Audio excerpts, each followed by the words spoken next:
Hello and welcome to another episode of the Hot Seat Business Edition powered by Sri Lanka Insurance. Today I've got a very special guest and we're going to be talking about an inventor from Sri Lanka. This is Eyas Fazul. He's the founder of Rhoda, also an entrepreneur.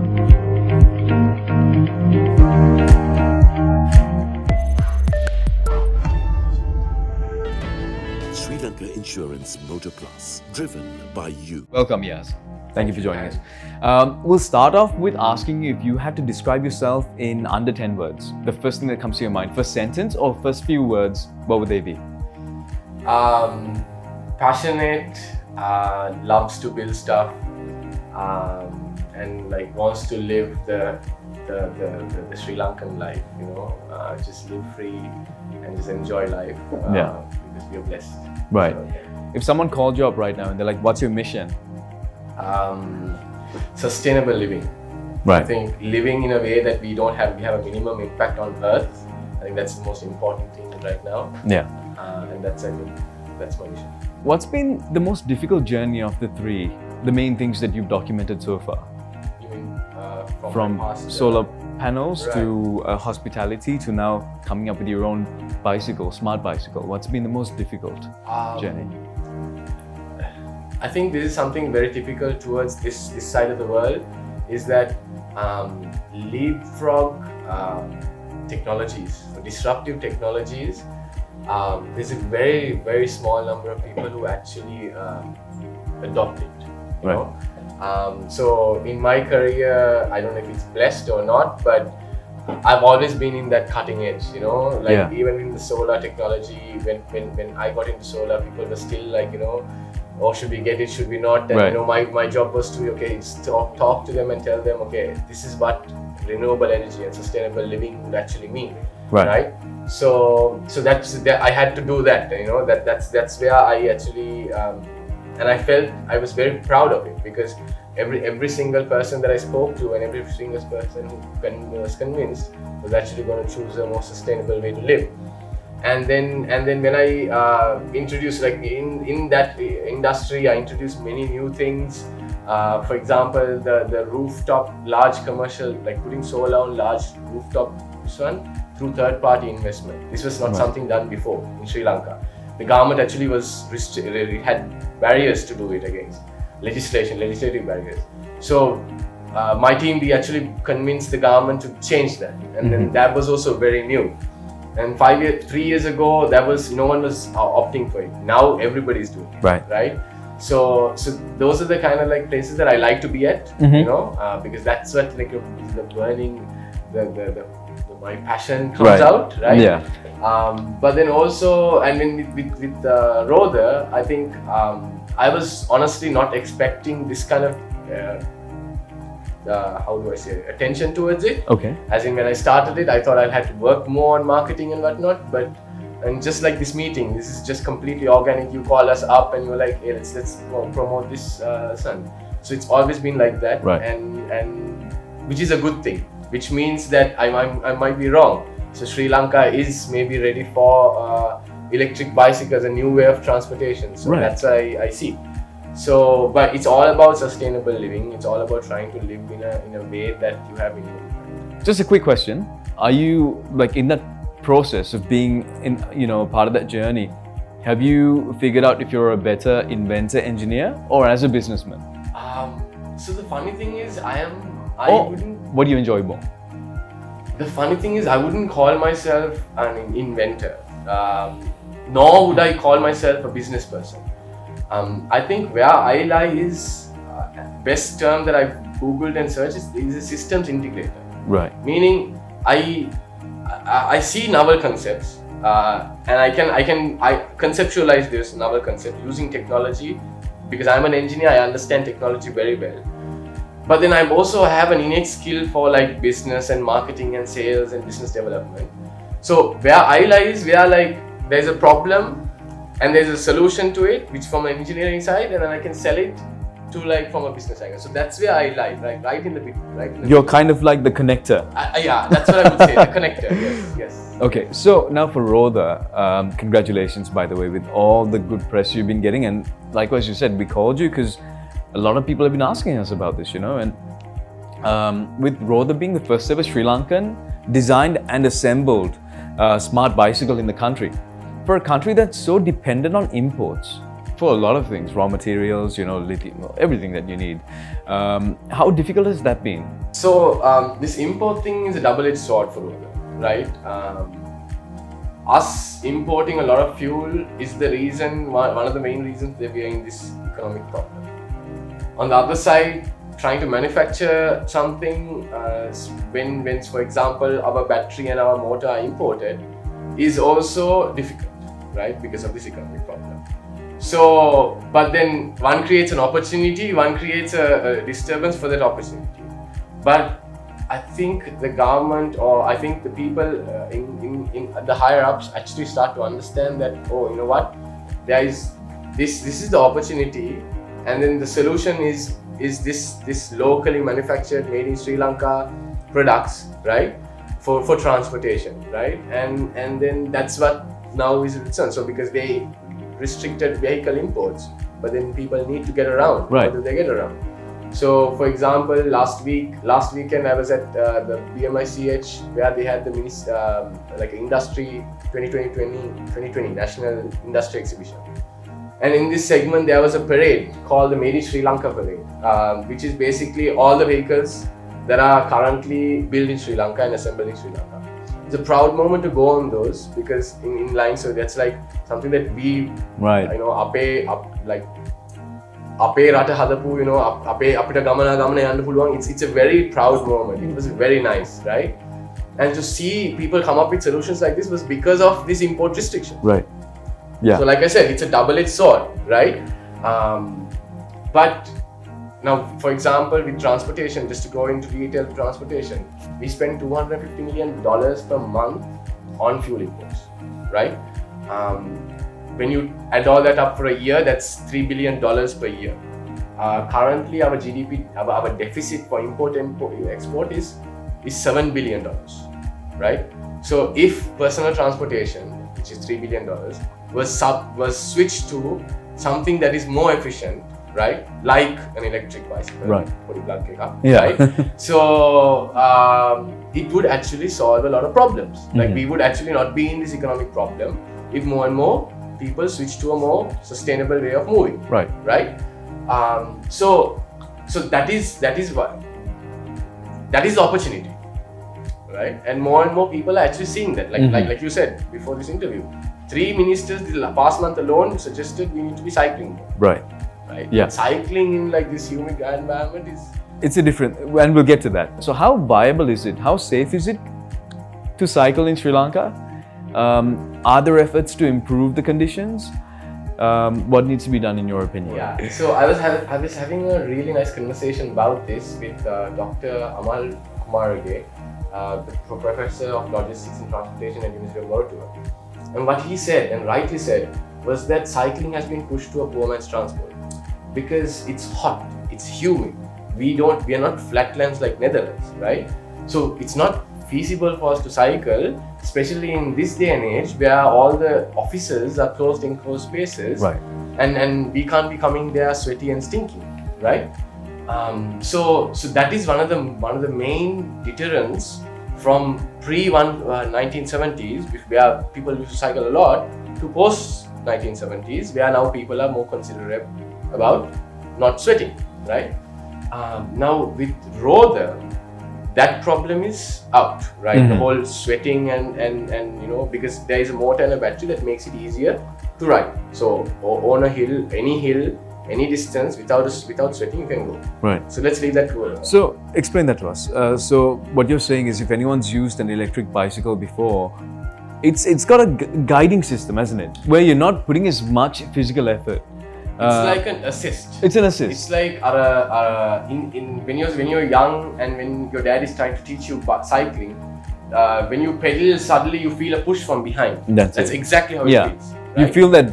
You feel like don't feel like you need to push. Exactly. Yeah. Somebody's pushing you, right? So this is how. This is why Rhoda is much more easier. It's a better cycle, because when I say better, I mean it's just more fun to ride, right? You're not sweating as much. Your heart is like beating and whatnot. You're still burning calories, but you're not putting much effort to sweat. Because where you sweat is at stop and go traffic, when you have to stop and go again, and then also riding up hills. Yeah. Those are the two places where you actually cycle, sweat a lot when you cycle. Now let's say that's solved. That problem is solved. Then we have the other problem. This is for the safety, right? Now let's give a quick example of Netherlands.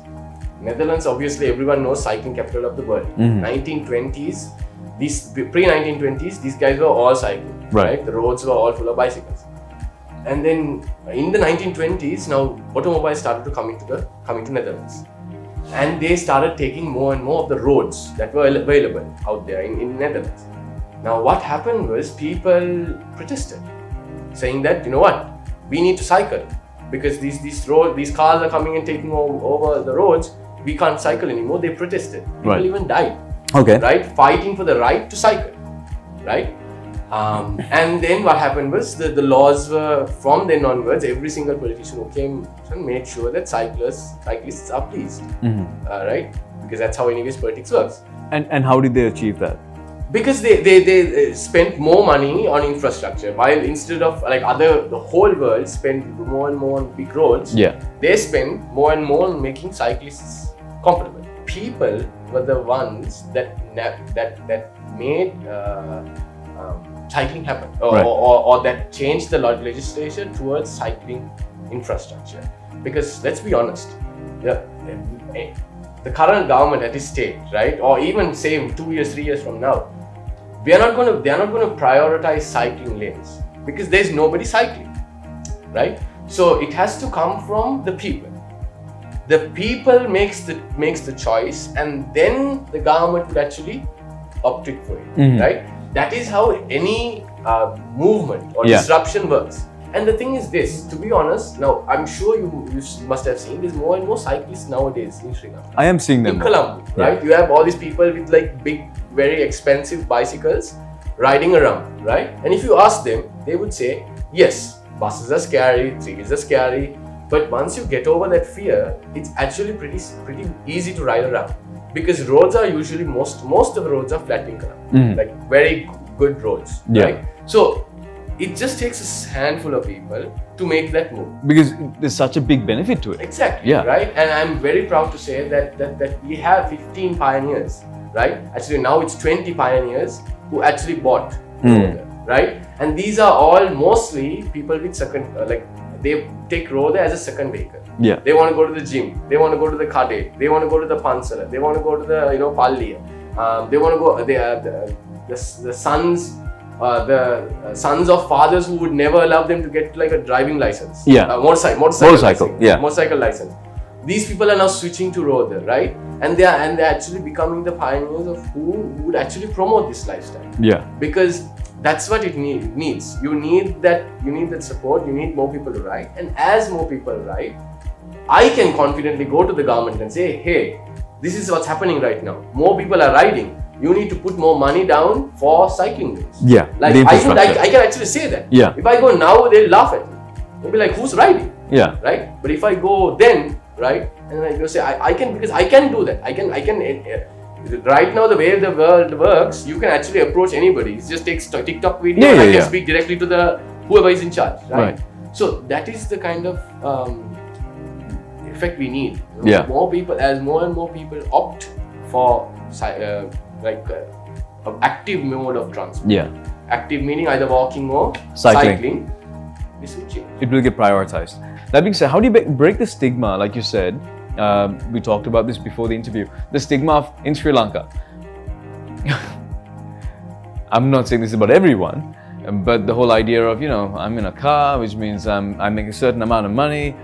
You're on a bicycle. That stigma of it's a poor man's mode of transport. Yeah, absolutely, right. That's which I think we're kind of waking up from, but there's still a bit of that mentality left. And how do you kind of break that? Definitely. I mean, the objective of any millennial nowadays in Sri Lanka is get the car, get the girl. Yeah. Right? Right. And the car is like a social status. Yeah. Right? That's the fact. So, but why is because it shows that you are a certain financial level, and that's how we signal. We're very proud people. with Rhoda, when we designed it, we took those into consideration. Our bicycle is more of a cruiser, where it's like you're sitting more stand up straight, chest out. Our tires are huge, 4 inches, right? It's everyone who, like any engineer who looks at it, like, oh, this is very inefficient, right? Because it consumes more electricity. But it doesn't matter, because we want something that looks good. Electric bicycles is not something new. You can go to Alibaba right now and import something from China, but they are ugly. Yeah. They don't look good. They don't feel good. When you ride it, you don't feel like, anything. You feel like tiny and insignificant. Essentially, they feel like a bicycle with power. Exactly. Yeah. Exactly. If you've never seen a Rhoda, the wheels are huge. Love the design, but it'll probably be on your screen right now anyway. Yeah, so the idea was to make it as cool as possible. Yeah. Like I have license for all vehicles, but I can't drive because I get extreme road rage. I'm a very good driver, but I can't because I get angry. Right? Well, okay. Right? Very extreme road rage. When I see selfie people on the road, it just pisses me off. And they're everywhere, right? And they're everywhere. Right. I just can't, right? Yeah. And then I mean, being driven around is nice, but it takes a long time and it's very expensive. Right? So I opted for a vintage motorcycle, because I can't go with like a normal traditional scooter that everybody has. I need to personalize. I need to look cool in what I ride. So I had this really beautiful vintage motorcycle. But the vintage motorcycle, I had to cheat the emission tests, right? Okay. Because they're vintage, they are oil gas, their emissions are like all over the place. When vintage motorcycles were designed, no one was like, we need to save the planet. Exactly. Yeah. And then as older these get, they are also getting this. And even though I loved it, even though it sounded great, even though it looked great, I was always feeling guilty. It's emitting gas. There was one time I actually wrote down in my back like a paper. I was like, I'm sorry that this is emitting gas, right? I like smoke, because at that time it was burning like a lot of smoke. Really? Right? Okay. Yeah. But then I wanted to look good on the road, right? Because that's something. Now with Rhoda, I think we have achieved it. And that's why we even have the stainless steel version, because it's just shiny. It just stands out in every road. Wherever you ride, you're just people actually. I've seen people riding in all these big SUVs and all these fancy cars. Look at me and be like, this. That's nice. They're like that, because it does stand out. And you can personalize in such a way that it does you really can make yours. Because end of the day, that's what we want. As Sri Lankans, we want to make it ours. We want to feel good on the road. True. So that's how this was designed, right? And that's why big tires. That's why all this like it looks like that. So these were all in the design process. That's why it's a Sri Lankan problem. This whole problem, and you need a Sri Lankan solution. True. And it has to be done by a Sri Lankan company. Right? No other company can come and understand those things, those dynamics that we have, right? So this is why we are very, very proud about it, and then it's very nice to see that people actually appreciate the same thing, and they are also loving the design, loving this one, and accepting that, oh wow, you know what, it would work. Fantastic. Before we move on to a few more questions about you, yes, can you tell us where can people find Rhoda? I would suggest everyone test ride the Rhoda, right? And I say that because as once you test ride it and once you experience it, you're like, wow, okay, I just did this, right? So you can go onto our website, right? Go through and then you can schedule a time to test ride the bicycle, and then you can go to our website which has all the details about the road, right? It starts at 169,000 rupees, but and there is upgrades and classes that you can make it your own. Yeah. But the idea is test ride the Rhoda, and once you test drive it, then you will realize that, oh, you know what, it's not just it. Then you will realize what you're missing. Fantastic. A few more questions about you. And yes, trying to get to know you on the drive. You seem so passionate. Makes me wonder now, off the top of your head, when it comes to the kind of the inspiration you have in your life. Again, you have a mission that is sustainable living. But if I would ask you, give me an example of someone you see as successful, who would that be?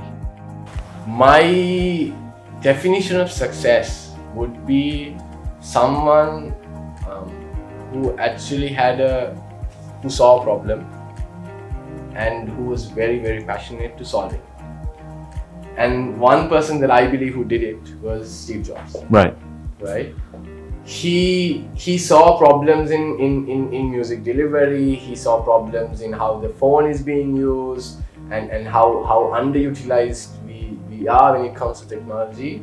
And he really put his mind over matter, and then brought out the team to because you can't do everything alone, right? I mean, we all credit the Apple to Steve Jobs, but it was the team, his leadership that brought the team together, right, on that singular mission. Yeah. Right.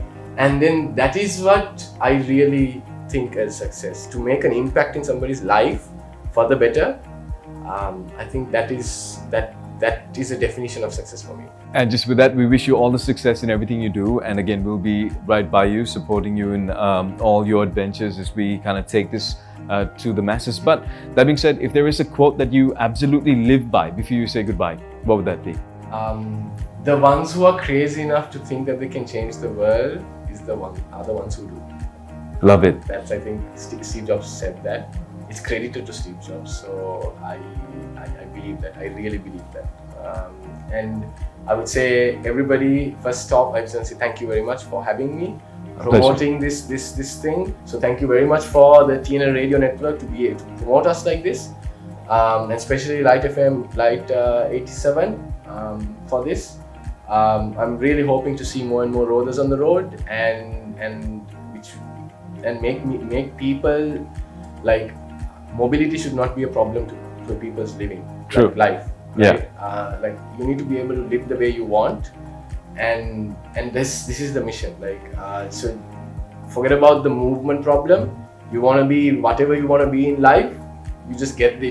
Should be able to get there. Right? Guilt-free, and look cool also. Yeah. Yeah. It's a bonus. So you have to get there conveniently. You have to get there sustainably. You have to get there economically, and then you need to look cool when you get there also. That's it. So those are that's how our values, and that's what we want to do. So thank you very much for having me. Thank you. We appreciate everything you do, and we are big fans. And all the best. There you have it, ladies and gentlemen. Eyas Fazul, founder of Rhoda here in Sri Lanka. Sri Lanka's first ever fully assembled in Sri Lanka, designed in Sri Lanka. It's a smart bicycle that you've got to check out. The links are in the description. My name is Lloyd. I'm done for today. But do let us know who you'd love to see on the hot seat in the comments below. Till next time, goodbye.